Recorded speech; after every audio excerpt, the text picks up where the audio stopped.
Uno de los puntos que menciona el trabajo teórico 19 son los métodos de depreciación. ¿Qué son los métodos de depreciación? Los métodos de depreciación representan criterios de determinación de la cuota de depreciación. Recordemos que la cuota de depreciación es aquella que se determina para distribuir a lo largo de la vida útil del bien ¿eh? Una fracción del costo de incorporación en cada ejercicio que se beneficia con esa utilización. Es decir, pasa a ser un resultado. Así que a través de la depreciación contable hay un traspaso de un activo que se convierte en resultado. Es decir, el activo se va consumiendo por las distintas causas que he mencionado. En la medida que se va consumiendo, ese consumo se va a reflejar contablemente en el asiento contable que vimos hoy, que es cuantificado a través de la cuota de depreciación. Existen dos métodos de depreciación. Esto también está en uno de los puntos del trabajo teórico. Está basado en la producción en la producción u horas de trabajo. Por lo tanto, ahí como vemos, la cuota de depreciación se determina con una ecuación que surge de dividir el valor a depreciar. El valor a depreciar está dado por el valor de incorporación menos el valor de recupero. Y se divide esa diferencia por las unidades estimadas a producir. Las unidades que se estima una máquina puede llegar a producir en su vida útil. Ese cociente nos está dando el valor a depreciar por unidad producida. Que si lo multiplicamos por las unidades que se producen en cada ejercicio, nos va dando la cuota de depreciación de cada uno de esos ejercicios.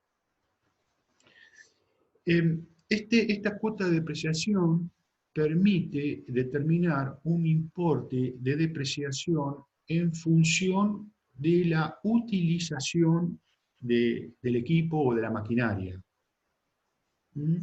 Por lo tanto, entonces, si en un año no se ha utilizado o se ha utilizado muy poco un equipo, tendrá una cuota de depreciación proporcional a esa, sí, a ese uso.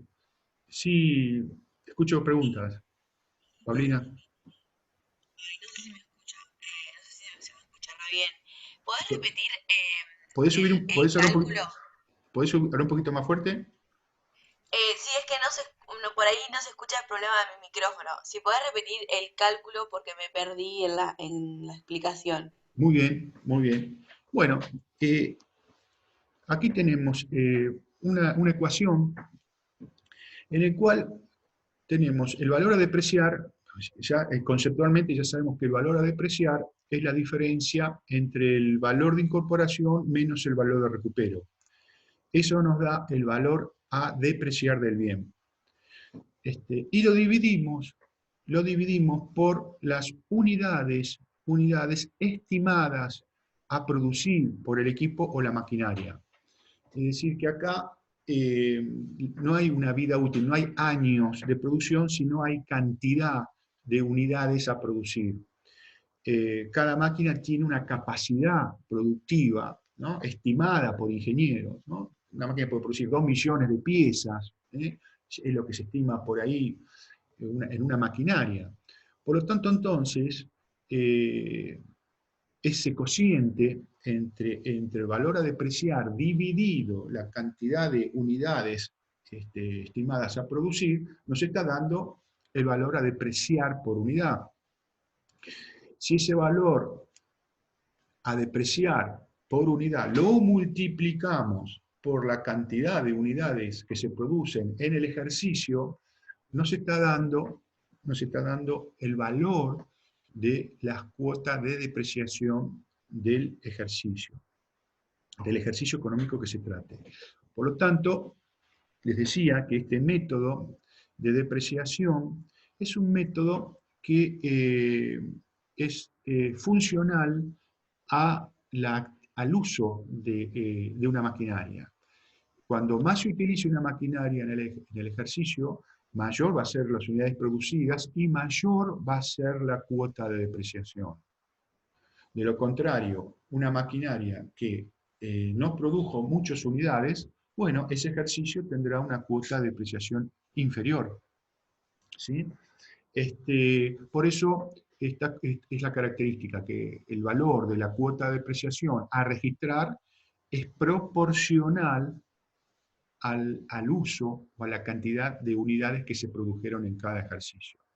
Esto va a ser así hasta que se terminen de completar la producción estimada, ¿verdad?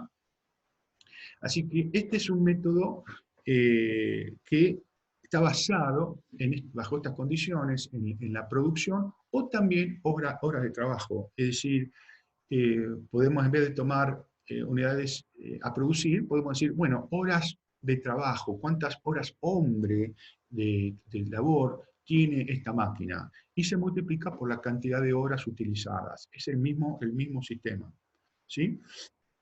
Por lo tanto, esta cuota de depreciación va a dar un valor y un registro contable como el que vimos en la placa anterior, que debe ser registrado a la fecha de cierre del ejercicio. ¿Sí?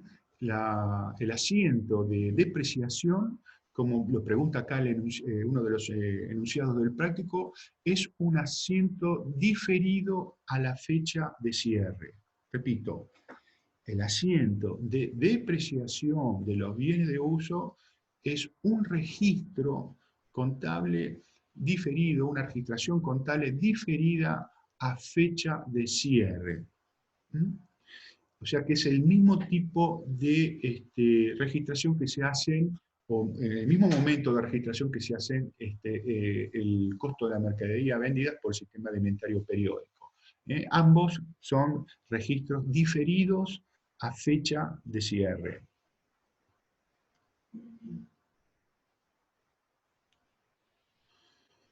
Bien, el otro método de depreciación está basado en la vida útil del bien. La vida útil del bien son, como bien dijimos, es la cantidad de años que se estima que un bien va a ser beneficioso o de utilidad para el ente.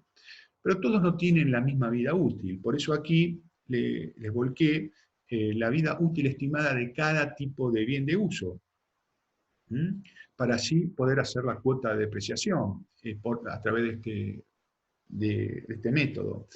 Ahí vemos que los edificios tienen una vida útil de 50 años. Las maquinarias, las instalaciones, los muebles útiles, 10 años. Los rodados tienen una vida útil de 5 años y los equipos 3. Ahí vemos la incidencia de la obsolescencia técnica en los equipos de computación, que tienen una permanente renovación o innovación en las funciones, y cada vez son más económicos y con mayores ventajas. Eso hace que se tengan que amortizar o depreciar en un número de años más corto, ¿sí? Como vemos los rodados, alguien puede decir, bueno, pero yo tengo un camión, pero a mí me dura 10 años. Bueno, el rodado es el tiempo que va a ser, esa es la cantidad de años que va a ser de utilidad. A veces menciono el ejemplo de empresas de transporte, ¿no? La empresa de transporte de personas, ¿no? Utilizan vehículos, coches, ¿no es cierto? Micros. Bueno, por lo tanto se estima que durante hasta 5 años de uso es el tiempo que se espera que va a tener brindar utilidad. Ya a partir del 5.º año ya dejan de ser útiles, ya empiezan a tener ciertas erogaciones, mantenimientos, gastos, que ya dejan de ser rentables, por lo tanto el ente tiene que pensar en renovar ese rodado por uno nuevo. Lo que no quita de que el rodado deje de funcionar, no quita que el camión dejó de funcionar. Lo que no puede ser utilizado en la actividad principal, ya no es útil en la actividad principal. pero puede estar destinado a otras funciones, como por ejemplo para utilizarlo como auxilio, para compra de algún repuesto, o destinado a la venta, por ahí para otro ente ese tipo de micro le puede dar otra utilidad. Es decir, pero ya deja de ser beneficioso de utilidad para el propio ente al quinto año, a partir del quinto año. Por lo tanto, esta cuota de depreciación, que si bien hay varios ejemplos, me basé en este, que es el de la cuota de depreciación lineal, en línea recta, ¿no es cierto? Esto quiere decir que la cuota de depreciación es constante en cada uno de los años de vida útil del bien. Por lo tanto, si tuviéramos que determinar la cuota de depreciación de la maquinaria, deberíamos de tener el valor de costo, o sea, su valor de incorporación, y restarle el valor de recupero. ¿Sí? A esa diferencia, que es lo que es el valor a depreciar, lo deberíamos de dividir por la cantidad de años de vida útil estimada, que para el caso de las maquinarias son 10 años. Por lo tanto, este cociente nos va a estar dando el importe de depreciación de un determinado ejercicio. Y digo que es constante porque va a ser fijo ese valor en cada año que sea utilizado, dicho bien. ¿Mm? Puede ser que el valor de recupero sea cero, puede ser que la máquina no tenga valor de recupero o el bien de uso no tenga valor de recupero. Por lo tanto, en ese caso, bueno, será cero y el valor a depreciar será el 100% el valor de incorporación. ¿Sí? Así que esta es la cuota o el importe del valor de la depreciación que se debe realizar en cada ejercicio. ¿Mm? Bien, una vez elegido el método, tenemos que conocer a partir de qué momento computamos contablemente el inicio de la depreciación. Siempre vez que usamos el método de vida útil, basado en la vida útil, tenemos que saber a partir de qué momento. Esto se da por lo siguiente. Si todos los bienes de uso se compraran el primer día del ejercicio, no habría ningún problema, ¿no? Pero supongamos un ejercicio que finaliza 31 de diciembre y tiene una alta, ese bien de uso, el 1 de julio. ¿Sí? O sea que en el ejercicio va a permanecer 6 meses. Ahora, ¿cómo tomamos la depreciación a fin de año? Tomamos a partir de ese momento todo el ejercicio. Bueno, ahí están las dos formas de computar la depreciación. Una, la A, computar depreciación completa, año de compra, y no hacerlo el año de baja. Esto quiere decir que si el ente incorpora una maquinaria en el mes de julio del 2020, esa maquinaria va a ser utilizada en 11 ejercicios. Es decir, ¿por qué? Porque estamos utilizando la mitad del primero, ¿sí? Después se van a utilizar durante 10 años más y después va a completar la mitad del otro. Entonces, tenemos 11 ejercicios. Quiere decir que amortizamos a partir del año completo, no consideramos el año proporcional, sino lo consideramos como si se hubiera comprado desde el 1 de enero. Y la cuota de depreciación sigue ser completa. Entonces vamos a amortizar el primero, el segundo, el tercero, cuarto, quinto, hasta el 10º ejercicio. Y después, en el 11º ejercicio, por esos 6 meses que se va a seguir usando, no va a haber cuota de depreciación. Por eso dice, no se hace la depreciación en el año de la baja. Ahora, la otra opción es computar la depreciación desde el mes de alta hasta el mes de baja inclusive. En este caso, entonces, en el segundo caso, con el mismo ejemplo de un alta del 1 de julio del 2020, llegamos a diciembre del 2020 y entonces aquí ya no deberíamos determinar la cuota de depreciación en forma completa, porque no se deprecia año completo de compra, sino que la depreciación se realiza en forma proporcional a la permanencia del bien en el ejercicio. Y yo lo hago fácil, son 6 meses, ¿no? Pero puede haber sido 2, 3, se pudo haber comprado en octubre o en noviembre. Por lo tanto, en ese caso, la cuota de depreciación se divide por 12 y se multiplica por la cantidad de meses de permanencia. Es decir, se determina una proporcionalidad y ahí entonces ahí surge el valor a depreciar en el primer ejercicio.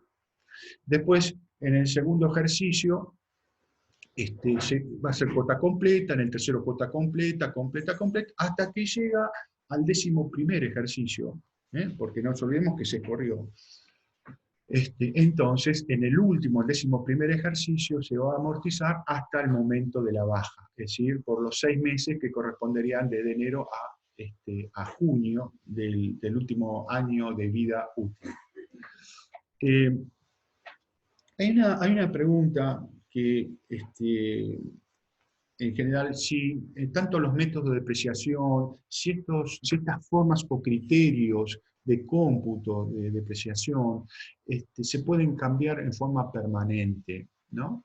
La respuesta es que no debería de cambiarse un criterio de cómputo de depreciación o de método de depreciación, salvo que sea debidamente justificado.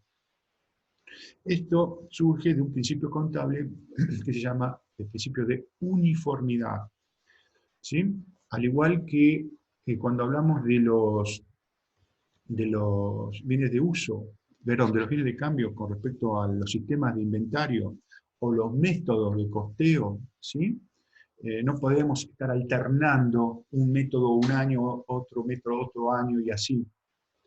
Es decir, los métodos o criterios deben ser aplicados en forma uniforme y constante, salvo que exista una razón que justifique su modificación, de los cuales eso va a quedar plasmado o redactado en los informes contables, indicando que este ejercicio se cambió, se modificó el criterio por alguna justificación. Por lo tanto, entonces, aquí tienen los dos criterios que, por supuesto, cuando vean los trabajos prácticos y vean los temas de depreciación, y se les va a indicar, ¿no? Depreciar año completo de compra o depreciar en forma proporcional a la permanencia del bien en el primer año. Bueno, y la última de las placas es otro punto que estos están también en unos múltiples que están en el trabajo práctico, erogaciones sobre los bienes de uso. Una vez que tenemos estos bienes, se realizan erogaciones. Podemos considerar erogaciones, gastos, que hay que ver qué tipo de gastos y qué tratamiento contable se le da a estos gastos. Una de estas erogaciones o estos gastos que se incurren son los gastos de mejora. La mejora es un concepto que incrementa el valor del bien, ya sea por una prolongación de su vida útil o un aumento de la eficiencia o la productividad que tiene el bien. Por lo tanto, si el bien aumenta su capacidad productiva y genera más unidades hora, eso le va a producir al ente tener más productos para comercializar, lo que le va a permitir tener más ingresos. Si tiene una prolongación de vida útil, porque al finalizar su vida útil vemos que se puede utilizar 3 años más o 2 años más, porque se le cambió el motor a la maquinaria o al rodado. Por lo tanto, entonces, eso hace que al generar ingresos, este gasto sea considerado un activo. Por eso es mencionado ahí al costadito que es activable. La mejora es siempre un activo y la cuenta es aquella cuenta al cual se refiere la mejora.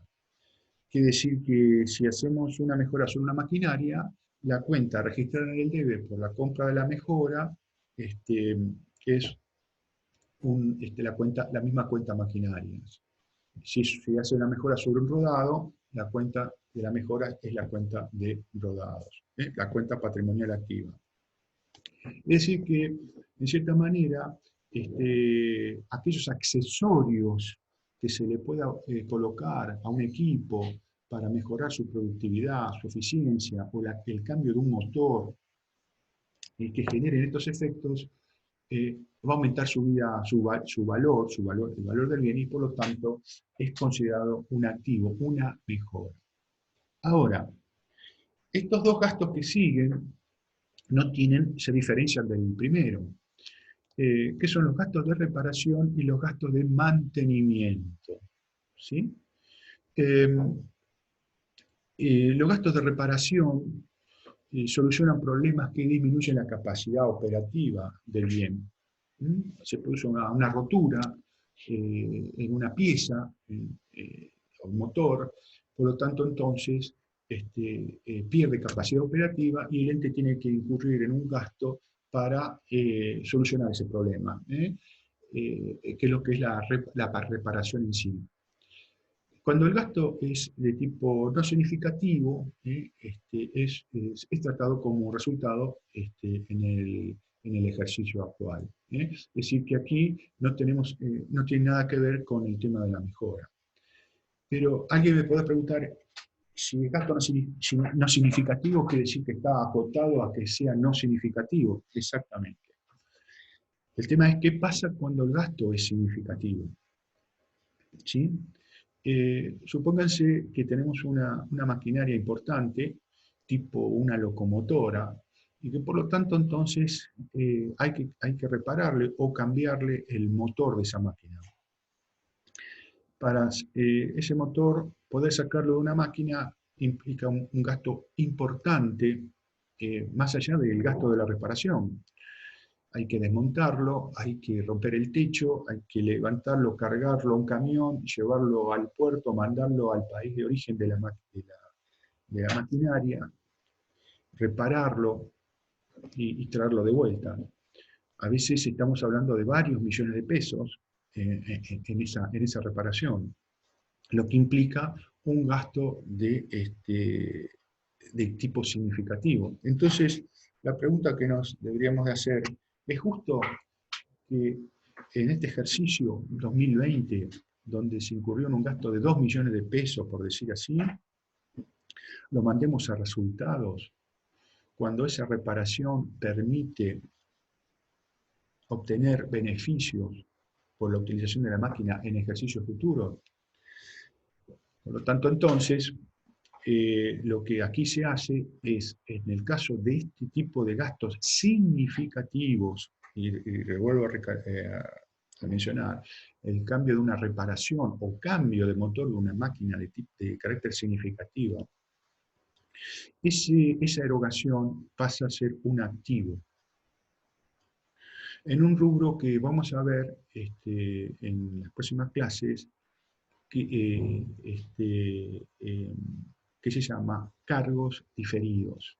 Los cargos diferidos son activos.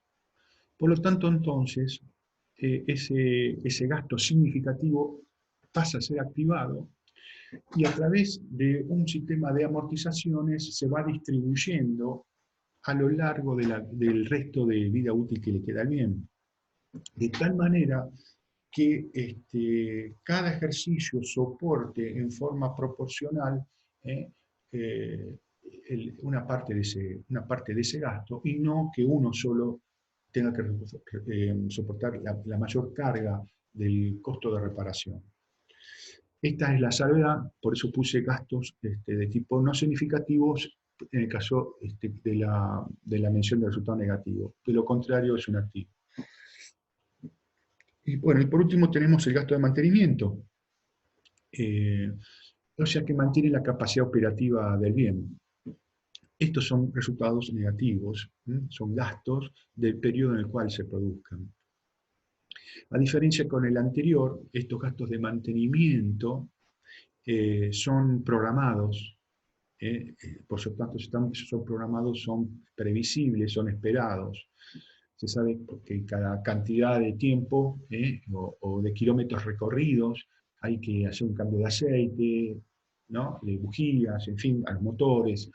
Por lo tanto, es un gasto que, como bien lo indica, se realizan para mantener la capacidad operativa, a diferencia del otro, del gasto de reparación, que es un gasto imprevisto, porque nadie puede pensar en qué momento se va a producir una rotura en una pieza, ¿no? Un daño, ¿no?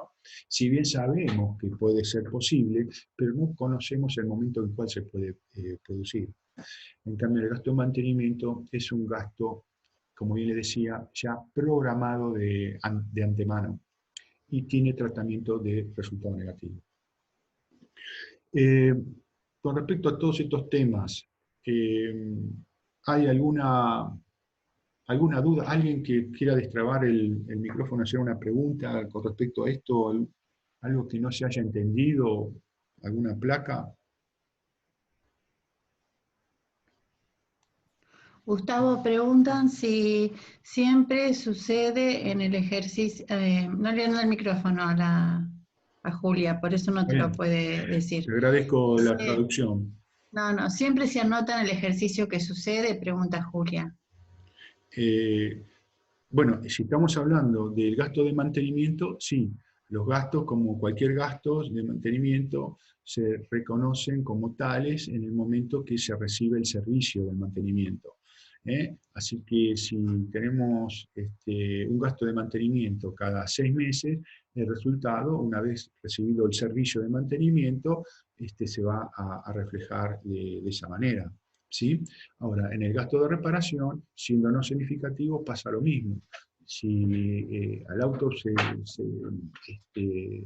no sé, se le rompió los frenos, no sé, por algo así, hay un problema de freno, hay que mandarlo a reparar, bueno, el taller mecánico va a dar una factura en el cual se va a reconocer el gasto, que es un gasto no significativo, en el ejercicio en el cual se genera la reparación. Pero en el caso de de ser significativo, ¿no?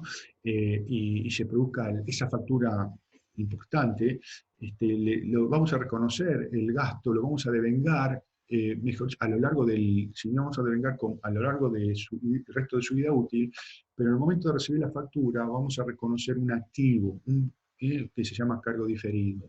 Siempre los hechos económicos son registrados en el momento que se producen, ¿sí? El tema es cuando reconocemos los resultados de ese hecho económico, si lo tiene. Pero cada hecho económico se registra en el momento que se va produciendo. Por lo tanto, este es no sé si hay alguna otra pregunta, me transmitís. Soy Dice sordo y ciego acá, no veo nada. Hoy no sé qué sí, pasa. te comento, una alumna, Luciana, preguntó si no le quedó claro el valor de recupero y cómo se calcula. Bueno, Pregunta. el valor de recupero en realidad no lo calculamos nosotros, lo estiman los ingenieros mecánicos. Es decir, si a mí me dicen cuánto tiempo una máquina puede ser de utilidad o qué valor puede tener una máquina, lo estima un ingeniero mecánico. Pero el valor de recupero, como bien lo indica, es el valor que se espera tener el bien una vez que transcurrió su vida útil. Quiere decir que es una estimación del valor que puede tener un bien una vez que ya no le sirve para ser utilizado como bien de uso. Por lo tanto, un bien que ya finalizó su vida útil, puede llegar o no a tener un valor residual. Y ese valor residual puede estar dado porque puede llegar a tener un valor económico, porque se puede vender ya sea como chatarra, puede utilizarse como repuestos, se puede vender como repuesto. o puede ser vendido a otra persona que le da otra utilización. Es decir, ahora, es que puede pasar de que tenemos un bien de uso que no tiene valor de recupero, porque se estima que transcurrida su vida útil ya no tiene uso. Por ejemplo, uno tiene una estufa, digo, miro acá la estufa que tengo en mi casa, la tenemos en la empresa. La estufa, que es un bien mueble útil o instalación, es una instalación porque está adherida. Tiene un tiempo de utilización, como máximo 10 años, pero después de los 10 años, Luciana Albana. ¿cómo? Esta no sé No, no, cuánto tiene, sigue andando, pero la estimación de la instalación ya uno la saca y no sirve para nada. ¿Qué destino le vamos a dar? Entonces, en un caso así, el valor recupero es cero. Ahora, en una maquinaria o en un rodado la situación es distinta, porque el rodado puede seguir siendo utilizado en otras funciones, que es distinta a la del traslado de personas, como el caso de un transporte de pasajeros, ¿no es cierto? Que tienen que estar en condiciones, con todas las medidas de seguridad, y no correr el riesgo de que por ahí pierda frenos y poner el riesgo a las personas que traslada. Por lo tanto, entonces, esos transportes a los 5 años se renuevan y pueden darle otro destino, ¿no? Que no son el del uso para la actividad principal. Se puede usar como repuesto, se puede usar como traslado de otro tipo de bienes. Por eso, esos bienes de uso que finalizan su vida útil pueden tener o no un valor económico. Ese valor es lo que llamamos valor de recupero, valor que esperamos que el bien pueda tener finalizada su vida útil. Por lo tanto, si dentro del valor de incorporación hay un valor que se va a recuperar, quiere decir que la diferencia es lo que se espera que se va a consumir por el desgaste o el agotamiento. Por eso entonces, para saber el valor a depreciar, restamos ese valor de recupero al valor de incorporación. ¿Por qué? Porque el valor de recupero está dentro del valor de incorporación. Y así por diferencia poder saber cuál es el valor a depreciar de ese bien de uso en los años de vida útil que se estima va a tener el mismo. ¿Sí? No sé si fue claro, si no, repito de otra manera.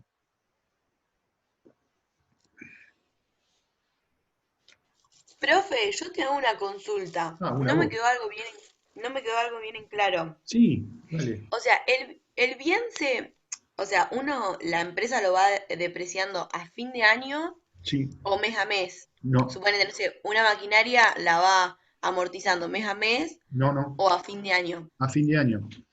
A fin de año. Por eso la depreciación, el asiento de depreciación es un registro diferido a la fecha de cierre.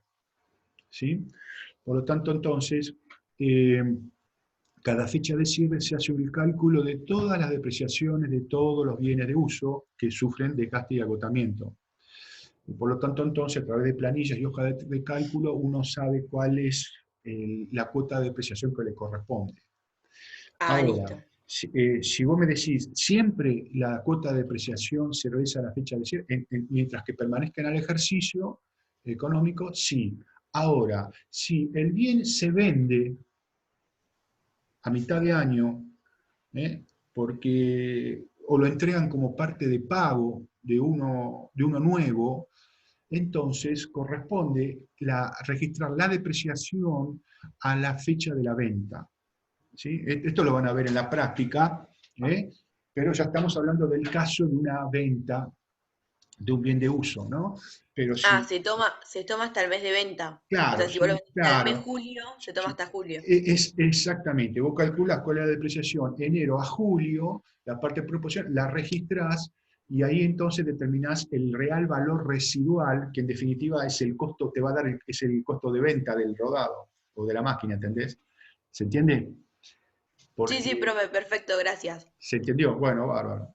Igual lo van a ver con la profesora sí, que seguro va a tener estos casos para aclararlos, pero se los menciono, que son casos que se dan en la práctica. Si bien el bien de uso no está incorporado para venderse, pero puede en algún momento, dado con el fin de reponerlo, reemplazarlo, darlo como parte de pago. En definitiva, lo está vendiendo.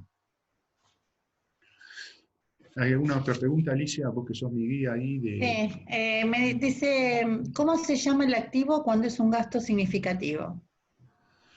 En el caso de los, si estamos hablando de los gastos de reparación, se le pone el mismo nombre, gasto de reparación maquinaria, y se le pone patrimonial activa.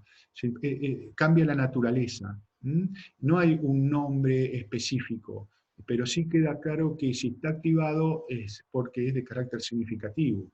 Por lo tanto, entonces, reparación maquinaria, reparación motor maquinaria, una cuenta específica para reflejar que ese gasto está activado, no por un error, sino porque la erogación es considerada de carácter significativo y a los efectos de no cargar el resultado y castigar el resultado del ejercicio en el cual se produce la reparación,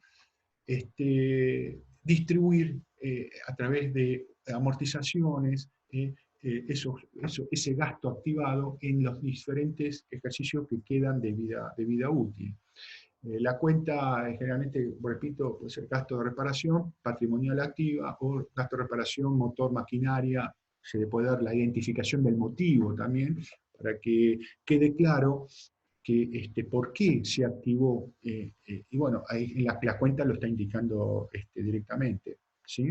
Pero estamos hablando de situaciones significativas que pueden darse, ¿sí?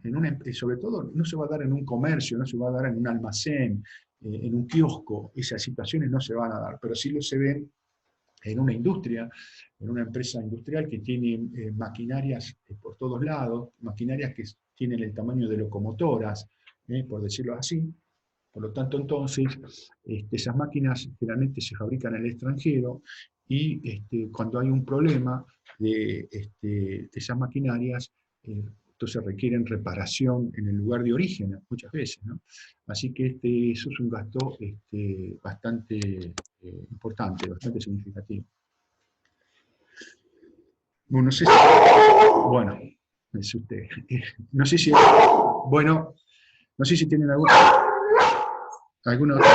Perdón, pasa las clases domésticas. Alicia, no sé si tenías otra lectura de... No, todas las chicas te agradecieron que entendieron y no hay más preguntas por ahora. No hay preguntas. Muy bien. No. Cualquier cosa, voy a repasar un poquito el trabajo teórico para ya que nos quede también dado o completado el tema de hoy. Bueno, el primer punto, ¿qué características tienen los bienes de uso? Ya eso lo vimos. ¿Qué cuentas sintéticas también las mencionamos? El punto 2 es algo parecido que hemos visto en otros prácticos. Dice, ¿en qué rubro incluye la compra de un local en una galería céntrica en los siguientes casos? ¿No? Una compra de un local en una galería céntrica. En el caso de una industria que lo va a utilizar como local de ventas de lo que produce, ¿sí? Si vemos en este caso que lo va a utilizar en la actividad, ya entonces ese local que compra en la galería pasa a ser un bien de uso, porque va a ser un inmueble por el cual va a ser utilizado para la comercialización de bienes. Ahora, si se trata de una inmobiliaria que lo va a vender, entonces ahí sería un inmueble para venta. Ya entonces la cuenta es distinta, ¿sí? Pasa a ser un bien de cambio y no un bien de uso como el caso anterior. Y por último, una fábrica de comestibles que lo piensa alquilar para obtener un ingreso adicional a su objeto. ¿Se acuerdan cuando vimos inversiones en la clase anterior? Los inmuebles para renta. Inmuebles para renta son inversiones de carácter permanente. Por lo tanto, entonces, no se clasifican un rubro distinto a los otros. Creo que en los primeros días de clase hubo un práctico parecido a más completo por ahí, creo que eran de los galpones. Ustedes los recuerdan, que tenían cada empresa que lo compraba le daba un destino distinto. Por lo tanto, en función al destino que se le dé el bien, va a estar dada su clasificación en el rubro correspondiente. Bueno, después está el caso del destornillador, que ya lo hemos visto, que no cumple con la función, la condición de significatividad. Después tenemos la evaluación al incorporar un activo, un local y una maquinaria aportados por propietarios y que el ente utilizará en su giro comercial. Hablamos también que estos se incorporan a sus valores corrientes o lo que es el valor de mercado. El valor corriente es el valor del bien al momento de la compra. Es el valor que tiene en el mercado el bien al momento de la compra. No se interprete que es el valor de contado, no es el valor de factura, ¿no? Porque se supone que el que aporta, el bien ya lo compró con anterioridad. Y el que hace la donación, el bien ya lo tiene comprado por anterioridad. Por lo tanto, a la fecha del aporte de la donación puede diferir el valor del bien. Y por lo tanto se toma el valor que tiene, el valor en el mercado, al momento de que se produce ya sea el aporte o la donación. Bueno, después en la compra de una camioneta de reparto por parte de un ente comercial indique qué conceptos incluían el costo de incorporación del activo, cuáles no.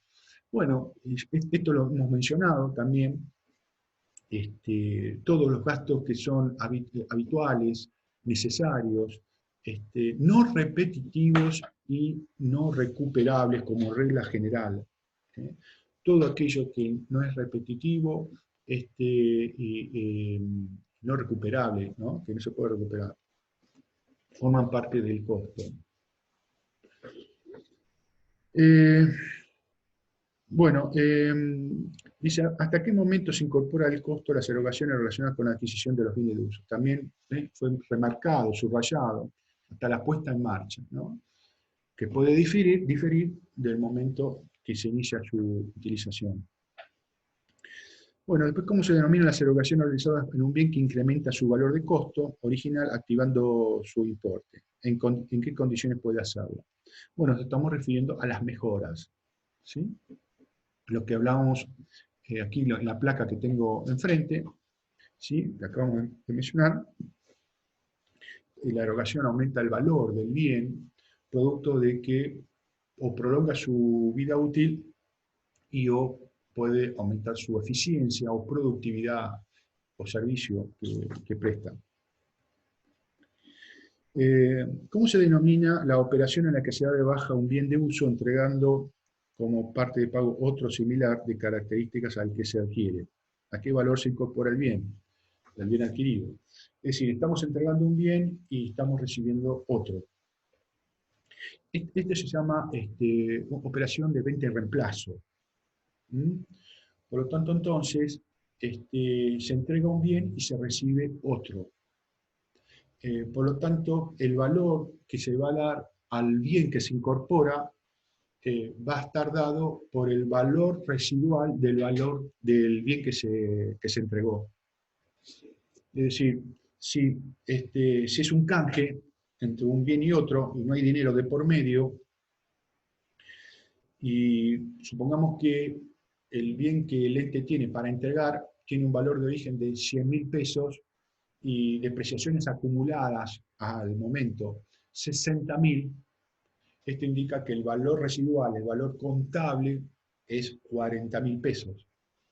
Quiere decir entonces que por un lado disminuye el valor residual en 40.000 pesos y por otro lado se incorpora un nuevo bien por el mismo valor, por el valor equivalente al valor residual. O sea que hubo como un canje.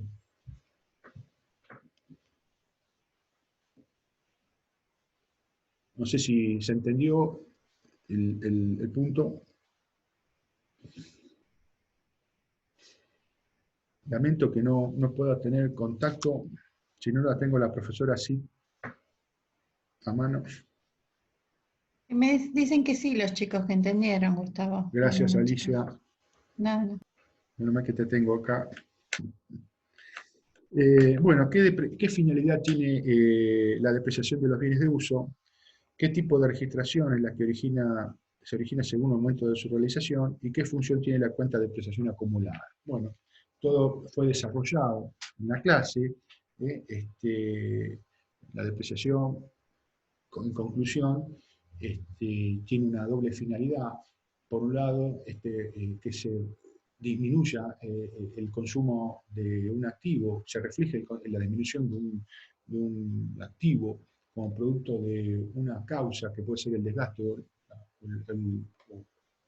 el agotamiento, y por el otro lado, distribuir, como bien le decía, su costo de tal manera que cada ejercicio tenga una asignación de un gasto por la utilización del bien que le generó beneficio.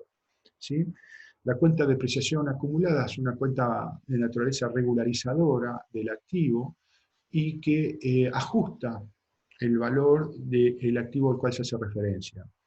Quiere decir que el ajuste es en forma indirecta. Si bien un bien puede sufrir desgaste y pérdida de valor, no se acredita el bien, no se acredita rodados, no se acredita maquinarias, no se acredita la cuenta de instalaciones.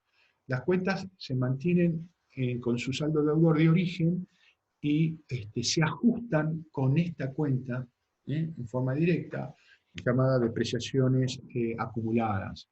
¿Sí? Esa es la función que tiene, regularizar o ajustar el valor de incorporación de la cuenta principal. Bueno, método de depreciación, la finalidad ya lo hemos hablado, son criterios para determinar la cuota de depreciación, y bueno, y ahí pregunta si se puede usar unos u otros alternativamente, ya dijimos que no, por el principio de uniformidad. El valor residual de un bien de uso representa valor real del mismo, también dijimos que no, ya que el valor residual es el valor contable, valor libro, que puede no coincidir con el valor que existe del bien en el mercado. Bueno, y después Profe, sí, escucho. ¿puedes volver a explicar el 2C? ¿Cuál? ¿El cuál? 2C, La fábrica de comestibles. sí. Hay una fábrica de comestibles que compra este local en la galería, ¿no es cierto? Pero que lo piensa alquilar para obtener ingresos adicionales a su objeto. Con esto te está queriendo decir, el objeto es la actividad que hace la fábrica, que es la de elaborar comestibles, ¿no? Alimentos. Pero, como bien lo indica, dice, invirtió dinero en un local para obtener un ingreso adicional, un ingreso distinto, un ingreso diferente al que obtiene por su actividad de elaboración de comestibles. Por lo tanto, quizás cuando dice que lo piensa alquilar, a veces uno dice que lo está alquilando él, lo paga el alquiler, no. El término sería que lo va a destinar en alquiler, ¿no es cierto? Que lo piensa destinar a alquiler para obtener un ingreso, producto de ese alquiler, adicional al que obtiene por la fabricación de comestibles. Por eso entonces, cuando estamos ante esta situación, estamos ante un caso de inversión de carácter permanente, que son las características que tienen las inversiones permanentes, que es la de obtener un activo de carácter no operativo, es decir, ajeno al objeto o a la actividad principal, para obtener un ingreso adicional y permanente al que se obtiene por el ingreso del objeto o el ingreso de la actividad principal. Ese es el punto, no sé si fui claro. A veces están redactados los enunciados con algunos párrafos que por ahí dan a confusión, pero el sentido es ese. No sé si se entendió. Sí, gracias. ¿No? Bien. Vamos a ver si no hay. Ustedes pregunten cuando quieran, yo interrumpo. Hay algunos que le funciona el micrófono, otros no, pero estoy no tengo problema de suspender lo que estoy haciendo para aclarar, ¿sí? Bueno, aquí tenemos un caso de múltiple, ¿no?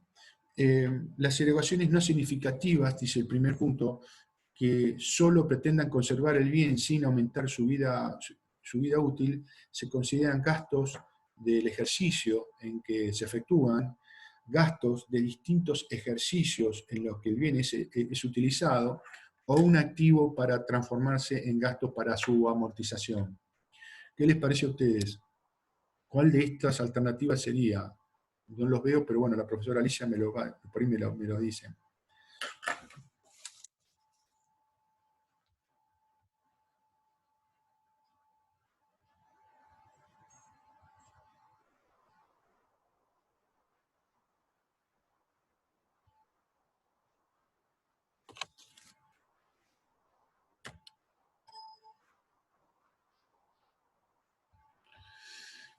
Bueno, por lo tanto, entonces, la alternativa correcta es un gasto en el ejercicio en que se efectúa, ¿sí?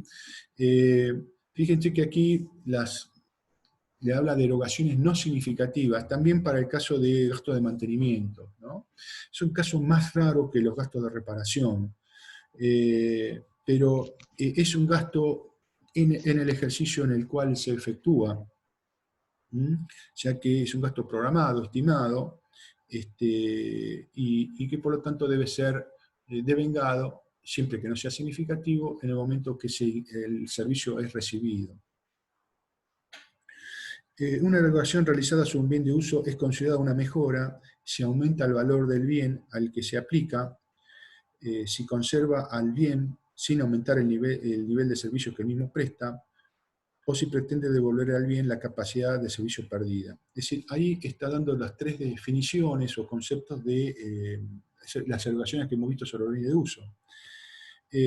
Por lo tanto, la mejora es considerada como tal si aumenta el valor del bien al que se aplica, ¿sí? De acuerdo a lo que tenemos aquí en el cuadrito que dejé activado.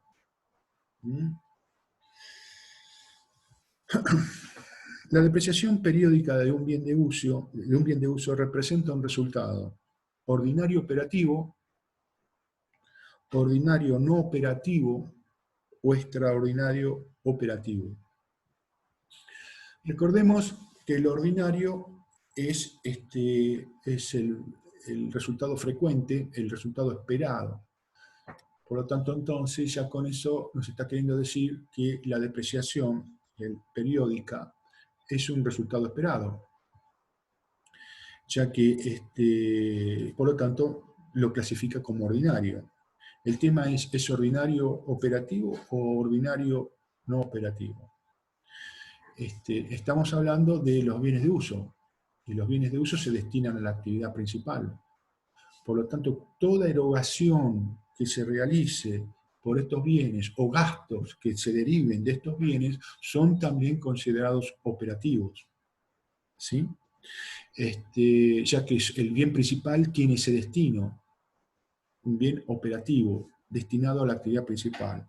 Por lo tanto, la alternativa A es la correcta, el gasto ordinario operativo. Y por último, los métodos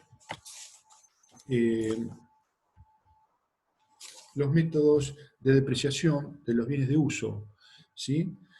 Nunca se basan en los años de vida útil del mismo, pueden basarse en los años de vida útil del mismo y deben basarse en los años de vida útil de lo mismo. Es decir, en una dice nunca se puede hacer así, en la última obliga a hacerlos, y en la B pueden basarse en los años de vida útil de lo mismo, que es la alternativa propuesta, ya que la otra opción es la de utilizar el método de producción o de horas de trabajo, ¿sí? O sea, la respuesta correcta es la alternativa B. Bueno, ¿hay alguna pregunta con respecto a esto? Mientras piensan, les voy a pedir que me envíen el presente con el pulgar, como hicieron en la clase anterior, al grupo del WhatsApp.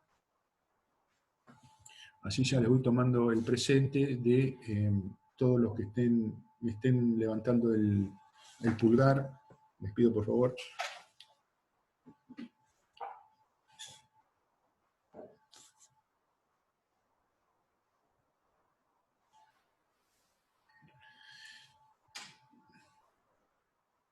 Bien. No sé si hay alguna otra duda. Yo esta clase igual la voy a estar subiendo y ahora ya lo corto,